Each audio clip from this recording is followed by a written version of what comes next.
Hello viewers, this is Evelyn Obliva Bohai. Today I will be talking all about my Calamondin. If you wonder what is a Calamondin, it's actually in my country, Philippines, we call it Kalamansi. Some people here in Europe or any other countries in USA or, they call it small citrus fruits. And I will be sharing to you how my Calamondin or Calamansi bear lots of flowers. And it never happened like a long time ago. And I was hesitant like if I will use a fertilizer or not.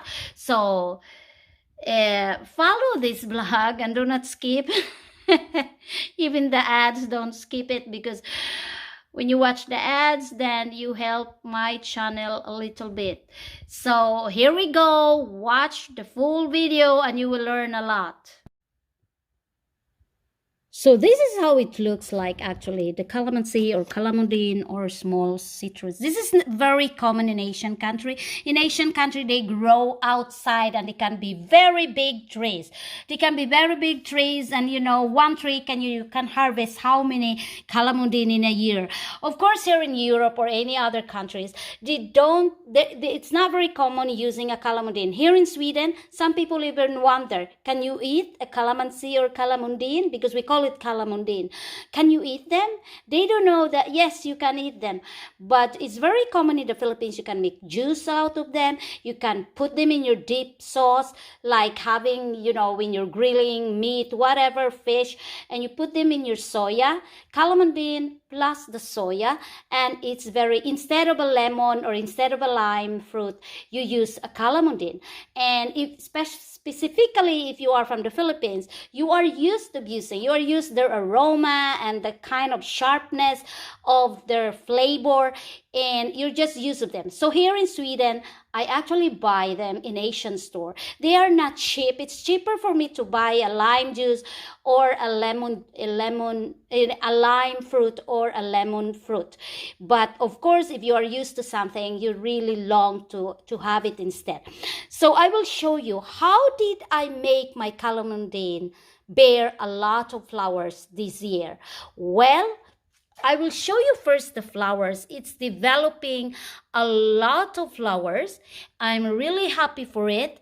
I have this Calamondin inside the house for the whole winter time and springtime and the fall time. So 3 seasons I have them, because here in Sweden, we are one of those European countries where our cold time season is really long. We can just have 2 months or 3 months, to be exact, that we can have, you can have tropical plants outside. The rest of the months, your tropical plants should be just inside your house, or else they will die.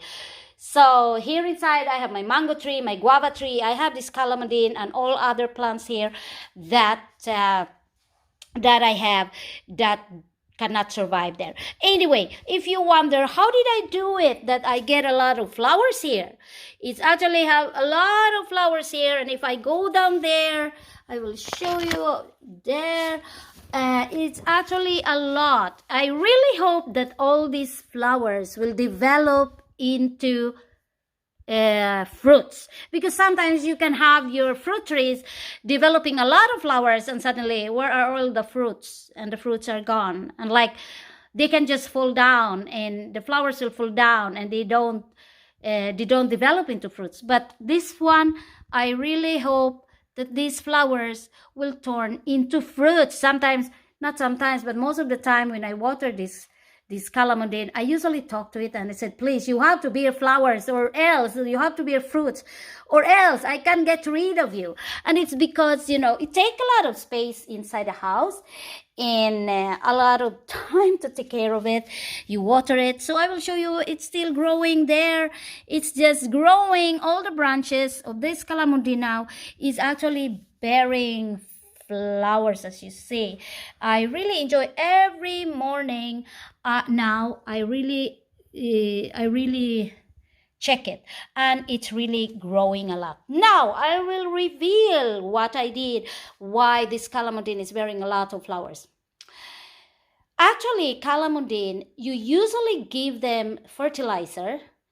I can remember in the Philippines, we don't even give fertilizer, you know. We don't give fertilizer to them. You just plant outside and they grow.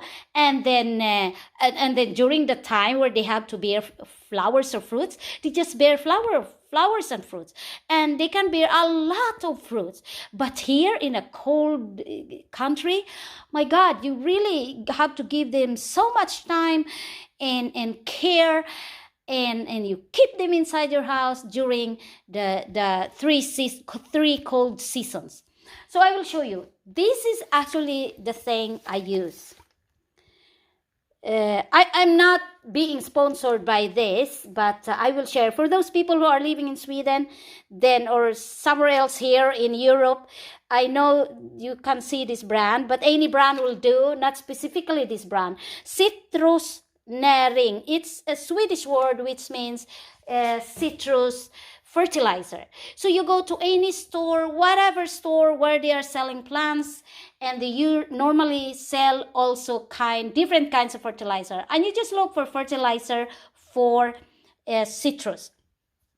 When do you do that? Normally, when you buy citrus fertilizer, you can read it and they will put there. In this citrus fertilizer, they put, I have to give that fertilizer to this plant from February until November.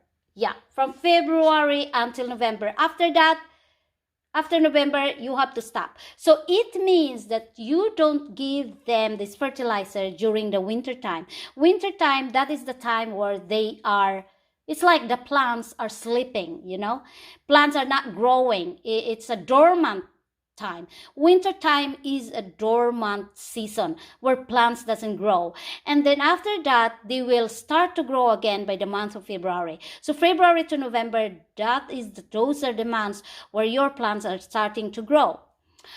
That is why even when you make air layering and all this thing, you usually do it when the time that the plants are really growing more, and that is during the month of April, you know, where it's not cold anymore outside, and you do your air layer. So back to the citrus. As you see, it's a lot of flowers there. So I had been giving it, and now, so I think soon I will give it again this citrus fertilizer. And you can always see it on the instruction there, that like how many cups, and the cups, of course, is only the cups. Like for example, this one, you use this one. So one of this cup, you turn it, put it out. One of these, like this one of this is equivalent to like 1 liter of water. So 1 liter of water and one of that cup, you know. And then you water it to the citrus plants. And this is what happened. Every day, you know, it's just growing and growing. I will be giving it again, you know, by Friday. And then the next week, the same day, I will give it by a Friday. So that's how I do it. And yes, you might wonder, when am I going to put it out? A lot of people, when my first year, second year here in Sweden, I don't know, okay, I will have my plants inside. When I'm talking, okay, I've been doing my research, and according to my experience, you put your plants indoor, outside, when the temperature outside that is not less than 10 degrees Celsius. I'm talking of Celsius. Here we use Celsius, not Fahrenheit. So 10 degrees Celsius. It means that if the temperature at nighttime is still like 2 degrees Celsius or 5 degrees Celsius, please don't put out your plants. They will die. You're killing your plants. Put them out when, even in the daytime, you have 15 degrees, you know, you have 14 degrees, but then at nighttime you still have 2 degrees Celsius or 5 degrees Celsius. Don't put them out. You have to wait that the temperature at nighttime, the lowest temperature, is around 10 degrees Celsius. And that is the time you can put your tropical plants, for example, your citrus plant outside, and all other tropical plants that you have in your house. So this plant has to wait, because until now, on the daytime, we can have 11 to 15 degrees Celsius. But then on the nighttime, it will drop down into 2 degrees Celsius. So at nighttime, we still have cold. If you look at outside, it's actually very sunny, but it's not warm.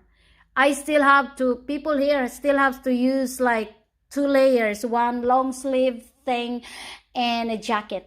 A spring jacket. You have the winter jacket, you have the spring jacket, you have all kinds of jackets here because now it's not so cold, but at the same time it's not so warm.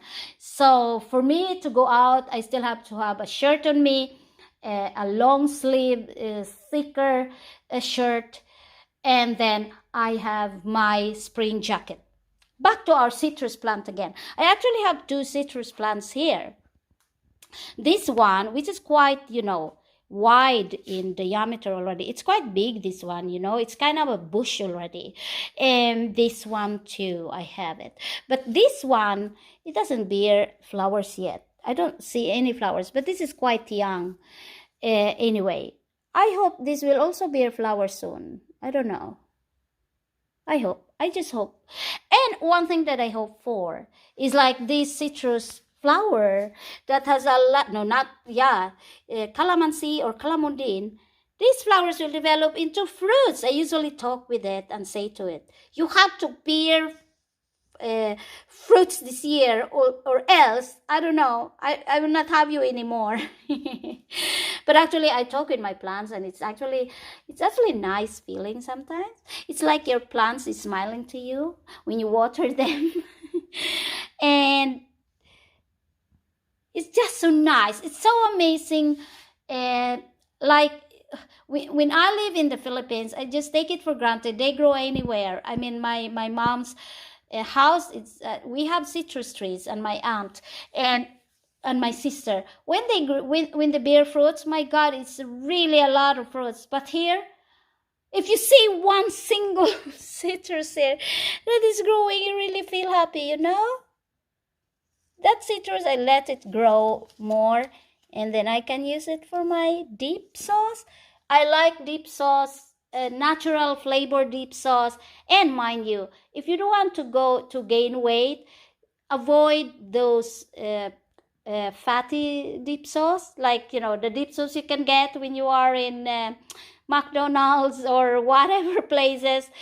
You eat hamburgers and all this thing and fries, and you will be given sauce with it. Those sauce, if you eat a lot of it and in a regular basis, you will really gain weight. But when I do dip sauce, I have like a soya. Sometimes I can have a balsamic vinegar, and then the best is just a soya and your citrus fruit. And I prefer to have actually the calamansi, or calamondin we call it here in Sweden. Anyway, so I will be putting this out, like now is almost the end of April. So I put this out by the around, first week of May or the middle of May, when the temperature will be like 10 degrees, at least 10 degrees during nighttime.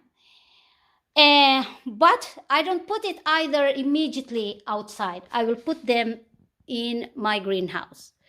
So I have my greenhouse out there. I put it first in the greenhouse, and after like 2-3 weeks, I can put it outside. Why? It's because normally when your plants indoor and you put them direct outside, and it has a direct, the sunlight, it is exposed direct to the sunlight, you destroy your plant too. Mind you, do it, experiment it. And your plants indoor, you put it direct, and the sunlight, with the direct sunlight on it, all those leaves will be destroyed. They will be withered, and they will not immediately die. But if you see that it's already there, you have to transfer it. You hide them. If you don't have a greenhouse, hide them somewhere else, at the back of the house, somewhere else where it's no direct sunlight. They like the heat. It's the heat they want. But direct sunlight, it will destroy them, because it's kind of another, it's kind of another temperature for them, and then which the direct sunlight can really destroy the leaves. It's kind of direct sunlight can really destroy your skin if your skin are not being protected by any, sun protection.